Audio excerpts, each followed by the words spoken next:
of Crazy Yummy, and today we're going to make some Yu Choy. So Yu Choy is an Asian vegetable, and you can tell it's Yu Choy because of the yellow flower on the end. So they're actually very pretty. For today's recipe, what you're going to need is Yu Choy, some garlic, and we have our ginger, the ginger root. You're not going to use all of this, but just so you know what you need. And then our salt, and we're going to use a little bit of olive oil or whichever oil you like to cook with. All right, so let's get started. Well, now we're ready to start with our Yu Choy recipe. So what I've done here is slice the ginger and the garlic.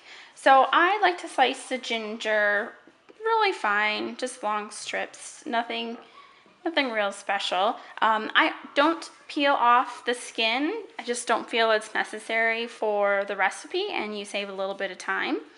And then I just slice the garlic fairly thin, but you don't have to get crazy on how thin or thick it is unless you have a particular taste. You can also add more garlic or ginger if you'd like, but again, that's kind of up to you. I would suggest at least this much of the ginger because the ginger gives it a really good taste. And then here we have our Yu Choy, so you can see it up close.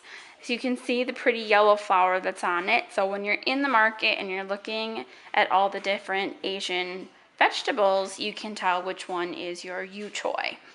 All right, so now we're going to put them all in the pan and get started with our recipe. Okay, so here we are with our pan, and I am cooking on an electric stove today. So if you have a gas stove, obviously that's better because you control your heat a little bit more. But it's going to be between medium and kind of 3/4 of the way to high. And you're just going to want to put probably 3 tablespoons of olive oil, which is my choice. Again, you can use whatever you like in the pan. And now I'm going to add our garlic. All right, get that all in there, and then we're just going to grab our ginger and throw it in. So now I just let this heat up until you can kind of smell the garlic or smell the ginger. So now I don't know if you can hear the ginger and garlic sizzling, but it is. So we're going to add the Yu Choy just right in the fry pan. Now make sure when you clean the Yu Choy that you do a really good job because sometimes they can be kind of dirty. All right.